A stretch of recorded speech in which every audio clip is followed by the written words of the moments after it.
El Ministerio Internacional presenta su programa Un Aliento de Vida. El Espíritu de Dios me ha hecho y el aliento del Todopoderoso me da vida. Job 33:4. Una palabra de poder y unción que llenará tu espíritu. Con ustedes, el pastor Jorge Enrique Gómez. Bienvenidos. Porque ¿quién entendió la mente del Señor? ¿O quién fue su consejero? Versículo número 15. ¿O quién le dio a él primero para que le fuese recompensado?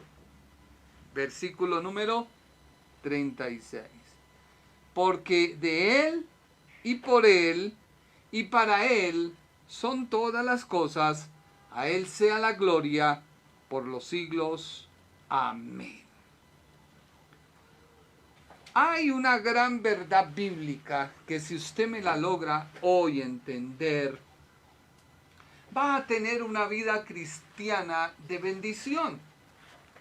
Si bien la carta a los romanos es doctrina, teología, hay una gran verdad bíblica de enseñanza. ¿Sabía usted que hay veces que Dios contesta a tu oración? Regla general bíblica: Dios contesta a nuestra oración, donde el milagro va a suceder, porque la Biblia dice que lo que Dios promete, Él cumple. Él no es hijo de hombre para mentir ni arrepentirse. Pero cuando pasa el tiempo y llega el milagro, Dios siempre va a ocultar el proceso. Entiéndelo bien. Dios va a ocultar el proceso. Vuelvo y te repito toda la oración. Hay veces que Dios contesta a tu oración, pero no te indica el proceso por el cual llega tu milagro. Me explico. Dios se reveló a José. José tuvo unos sueños. En esos sueños se veía a José en un cargo importante, donde su padre y su madre, el sol y la luna, y unas espigas, se reverenciaban ante él. O también unas estrellas. Todos se reverenciaban. Imagínese a usted que Dios le dijera: bueno, José, tengo para ti algo grande, pero resulta que es necesario que usted salga de su casa, de su hogar. Es necesario que usted sea metido en una cisterna por sus hermanos porque sintieron envidia. Una cisterna, porque sus hermanos sintieron envidia al ver que Dios iba a hacer algo grande con usted. Imagínese que Dios le dijera: y bueno, después de esto va a ser usted vendido, va a llegar a la casa de un egipcio, jefe del faraón. Allí en esta casa usted va a trabajar como un esclavo, pero con la proyección a formarse y ser un gobernante. Imagínese Dios diciéndole todo esto. Usted va a ser llevado a la cárcel y va a ser culpado por violación. Sería nuestro tiempo. Lo acusaron falsamente. La mujer de Potifar quería que él se acostara con ella. Eso era normal en ese tiempo. Pero José sabía su integridad. José pudo haber dicho: Señor, tengo que cumplir con las leyes, tú me has traído y entonces tengo que acostarme con esta mujer. Tú lo sabes, Señor. No, José guardó su integridad. Después fue llevado a la cárcel. Allí pasó un tiempo, interpretó sueños, la cárcel prosperó. Y poco después reveló el sueño al faraón. Y el faraón vio que en él estaba el Espíritu de Dios. Y a causa de ello le puso como Señor de todo Egipto. Imagínense que Dios le dijera todo eso a uno. Pues uno diría, no, Señor, pero no. Dios guardó, ocultó un proceso. Esto puede pasar en tu vida. Dios te ha prometido algo y para ti el tiempo ha pasado. Sí, el tiempo ha transcurrido y no ves nada. Y comienzas a desanimarte. Comienzas a buscar en tus propias fuerzas qué hacer, cómo hacerlo. Y te pasa lo mismo que a Abraham. Abraham en sus fuerzas fue y dijo, Dios, tú me hablas de una gran prole, tú me hablas de una gran herencia, tú me hablas de tierras, pero heredero, nada. ¿Y qué hizo Abraham? Trató de ayudarle a Dios. Era permitido por la ley sumaria en ese tiempo, por el código Hammurabi, era permitido que si un hombre monarca o un hombre no podía heredar, podía usar a una de sus criadas para tener un hijo. Y así podía tener herencia.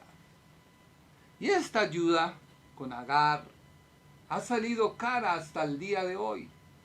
A tal punto que Dios le dijo, no es como tú dices. No, es como yo digo. ¿Y qué tuvo que hacer él? Despedir a Agar y a su hijo, porque quedó Isaac. Entonces, ¿qué es la responsabilidad en el reino de Dios? Porque muy claramente el versículo dice, porque ¿quién ha entendido la mente del Señor? ¿O quién fue su consejero? Todo profesional guarda en secreto su profesión. Cuando tú vas al médico, él es un profesional. Y tú le dices, doctor, tengo esta dolencia. Y usted no comienza a decir, bueno, doctor, y yo creo que usted me podría recetar. Y usted, el doctor, ¿qué le dice? A ver, un momento, yo soy el profesional. Déjeme actuar.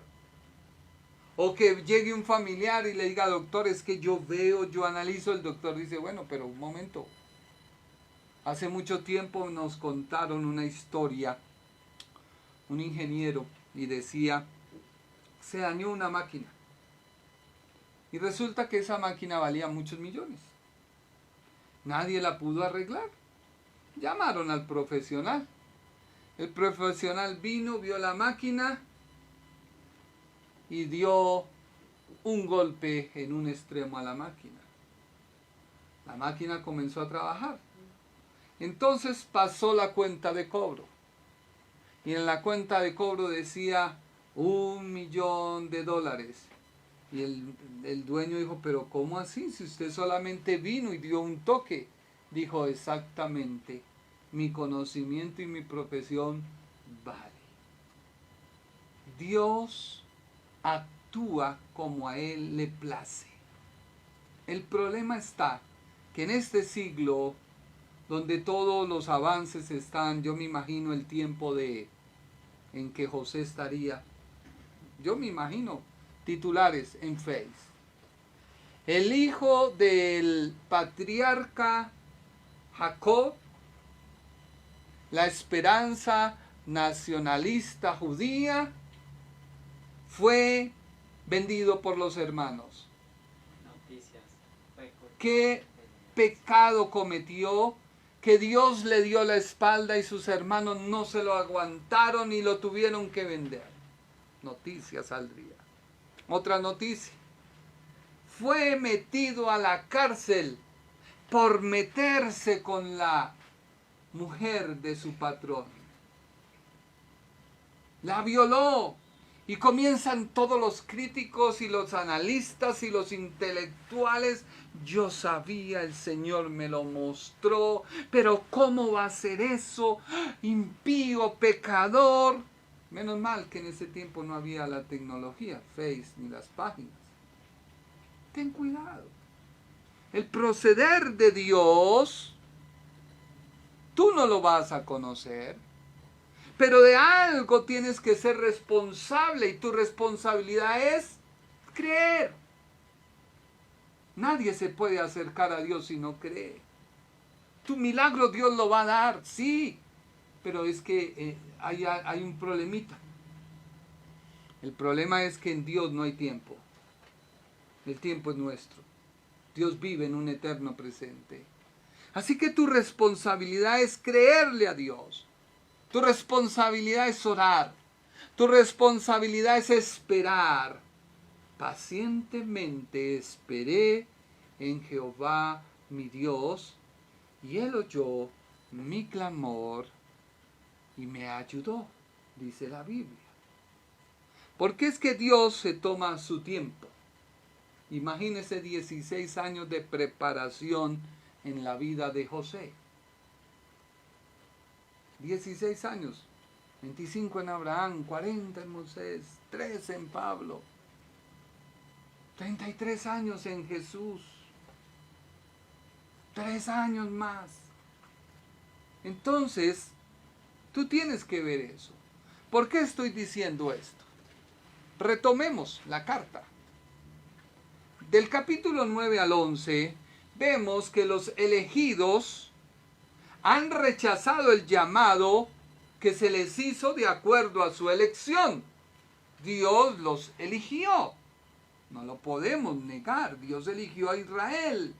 Pero ellos no atendieron y rechazaron el llamado que se les hacía. Pero otros que no fueron elegidos son llamados y ellos sí responden al llamado. Entonces en la mente judía era inconcebible. Por eso el apóstol dice, ¿quién puede entender la mente del Señor? ¿O quién es su consejero?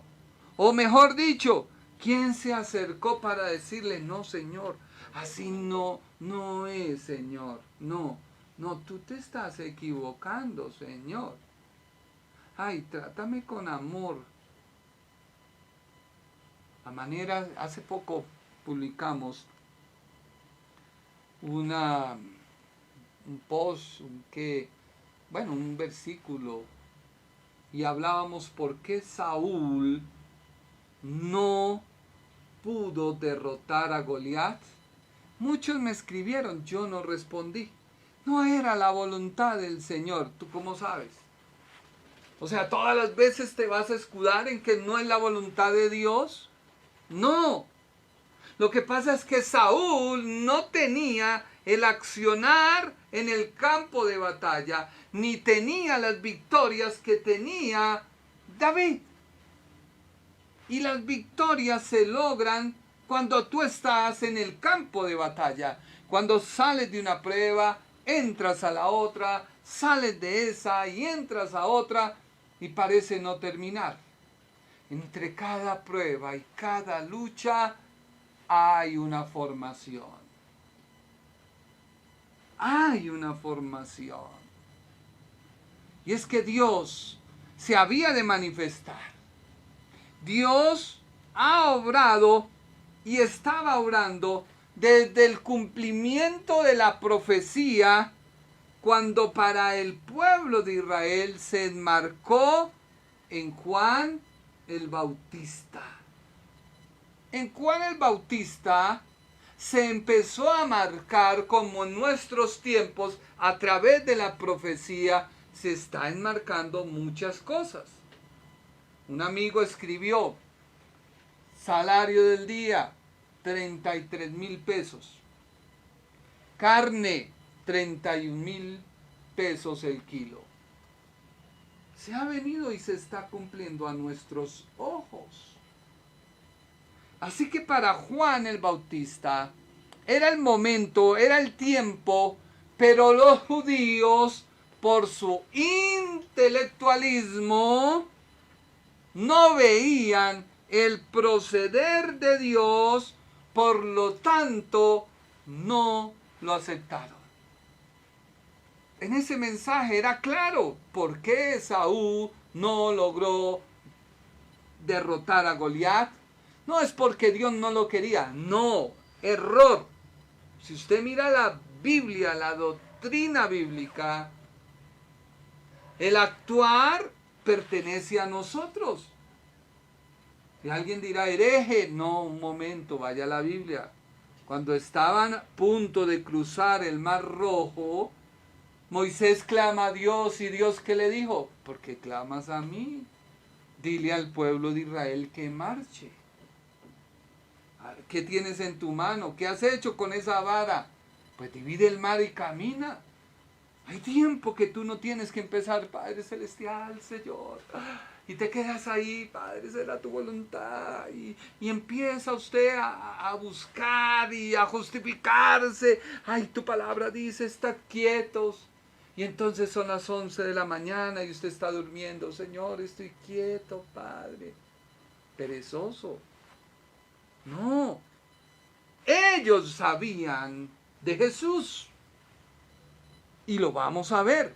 Abra su Biblia. Hechos capítulo 10, versículo 34. Entonces Pedro respondió: veo con claridad que Dios no muestra favoritismo. Había una elección, pero ellos no aceptaron esa elección, no respondieron al llamado. Versículo 35. En cada nación Él acepta a los que temen y hacen lo correcto. Versículo número 36. Este es el mensaje de la buena noticia para el pueblo de Israel. ¿Para quién era la buena noticia? Para Israel. ¿Cuál era?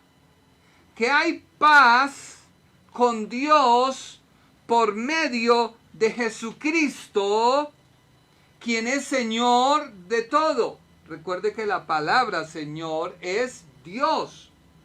O sea, Jesucristo es Dios de todo. Versículo número 37. Ustedes saben lo que pasó en toda Judea, comenzando en Galilea, después de que Juan empezó a predicar su mensaje de bautismo. Bautismo significa sumergir. Cuando la persona baja a las aguas, muere al pecado. Cuando se levanta, resucita. Ese era el bautismo de Juan. Juan predicaba el bautismo del arrepentimiento, de que Israel reconocía su pecado, moría a él, resucitaba en vida nueva para esperar el cumplimiento del Mesías. Pero Israel no lo entendió. Versículo número 38. Y saben que Dios ungió a Jesús de Nazaret con el Espíritu Santo. Mire la palabra. No está diciendo que Dios es el mismo Jesús de Nazaret, es el mismo Espíritu Santo. No. La palabra de Dios me está hablando de dos personas. Que Dios ungió a Jesús, a la persona Jesús de Nazaret, que era 100% Dios, 100% humano, pero lo ungió ¿con qué? Con el Espíritu Santo y con poder. Después de esto, Jesús anduvo haciendo el bien y sanando a todos los que eran oprimidos por el diablo, porque Dios estaba con él. Versículo 39. Y nosotros, dice Pedro, y nosotros, dice Pedro, los apóstoles, somos testigos de todo lo que él hizo por toda Judea y en Jerusalén. Lo mataron colgándolo en una cruz. Versículo 40. Pero Dios, o sea, Dios Padre, lo resucitó al tercer día. Después Dios permitió que se apareciera, versículo número 41, no al público en general, sino a nosotros, a quienes Dios había elegido de antemano para que fuéramos sus testigos. Nosotros fuimos los que comimos y bebimos con él después de que se levantó de los muertos. Ahí está nuestra fe, nuestra base doctrinal. Cristo murió, pero ha resucitado. Versículo 41. Y él nos ordenó que predicásemos en todas partes y diéramos testimonio de que Jesús es, el 42, sí, perdón, me equivoqué, 42, de que Jesús, versículo número 42, acá me equivoqué, corrijámoslo de una vez porque después, versículo número 42, dice, no al público en general, sino que a nosotros, a quienes Dios había elegido de antemano para que fuésemos sus testigos. Nosotros fuimos los que comimos y bebimos con él después de que se levantó de los muertos. Ahora sí, versículo número 42. Este es el 41, versículo número 42.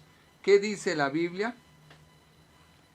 Y él nos ordenó que predicásemos en todas partes y que diéramos testimonio de que Jesús es a quien Dios designó para ser el juez de todos los que están vivos y de los muertos.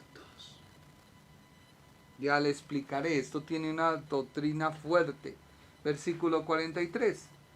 De él dan testimonio todos los profetas cuando dicen que a todo el que cree en él se le perdonan los pecados por medio de su nombre.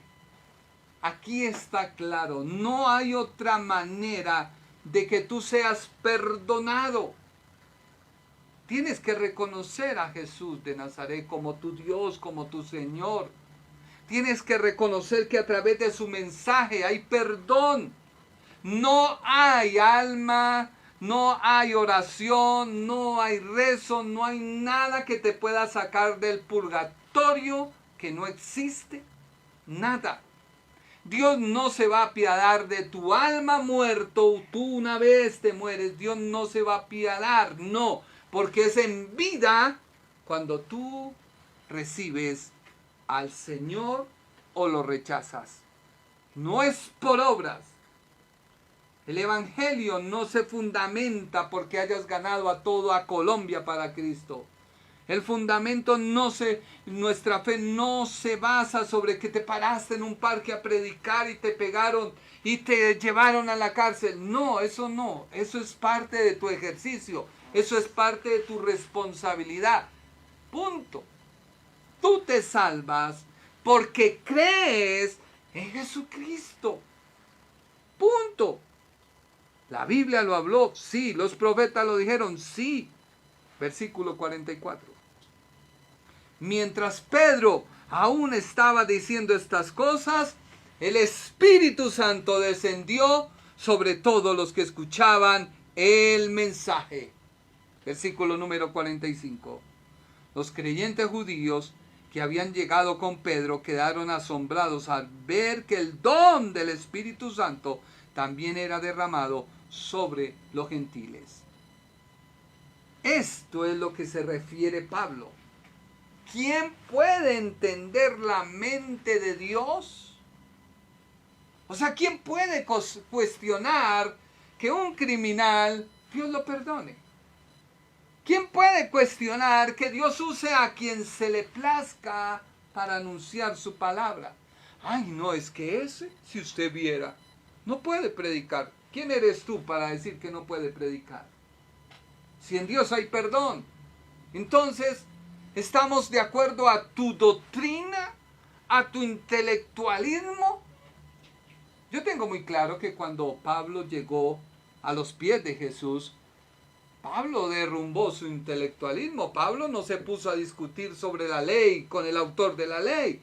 El Ministerio Internacional presentó su programa Un Aliento de Vida. Venid a mí los que estáis trabajados y cargados, y yo os haré descansar. Mateo 11:28. Un aliento de vida. Una palabra de poder y unción que llenará tu espíritu.